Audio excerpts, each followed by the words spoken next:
Brief information about the Pyramid of Hawara, or the Black Pyramid. The Pyramid of Hawara near the Fayoum was constructed by Amenemhat III, the sixth pharaoh of the 12th dynasty of the Old Kingdom of Ancient Egypt around 1850 BC. Due to the fact that the Pyramid of Hawara, situated 9 kilometers to the east of the city of El Fayoum, was built out of brick stones and then coated by limestone, it is sometimes called the Black Pyramid. The Pyramid of Hawara was a large structure, and it was 58 meters high, and each side at the base of the pyramid was around 100 meters long.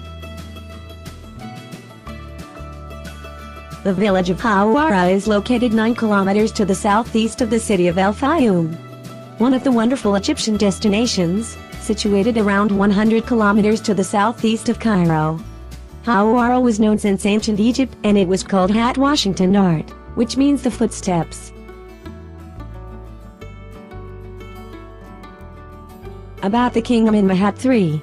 The King Amenemhat III, the builder of the Pyramid of Hawara, who ruled Egypt in the 19th century BC, was the son of the King Sesostris III, who had made great achievements during his reign, like having peaceful political conditions with the neighboring countries located to the north and east of Egypt. And he also had Nubia, located to the south, fully under his control.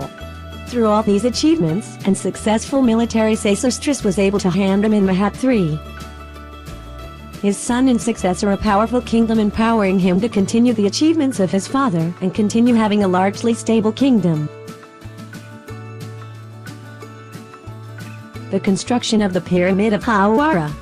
Amenemhat III wanted to make sure his new pyramid in Hawara would never fall down, and this was why the engineers constructed it with a much lower angle than the other pyramid in Dashur. The first feature of the Pyramid of Hawara that was different than the previous pyramids constructed before it during the period of the Old Kingdom was that Amenemhat III made the entrance to his pyramid in the southern section. Other than what was followed beforehand, that the entrance would be in the northern section of the pyramids.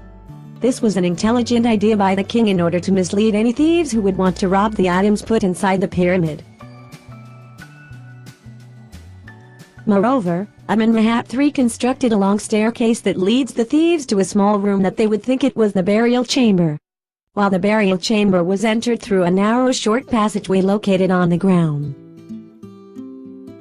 This passageway was blocked by a large stone that weighs more than 45 tons.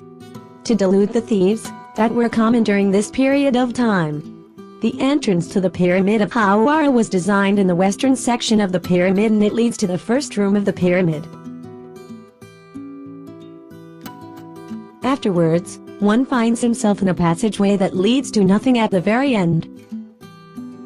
A hidden opening in the ceiling gives way to another passageway that runs in different directions, to the east, the north, and then finally to the west, making it even more difficult to reach the antechamber that enables the passer to enter the burial chamber at last. The mortuary temple of Amenemhat III.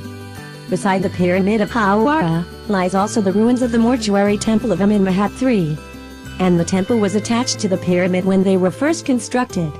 This temple used to contain 12 halls with ceilings, with 6 of them positioned to the north and the other 6 positioned to the south. The mortuary temple of Amenemhat III used to have a large fortified wall, and it used to contain more than 300 different rooms and chambers, with half of them located under the ground, and they hosted the mausoleum of the king, and the rest of the rooms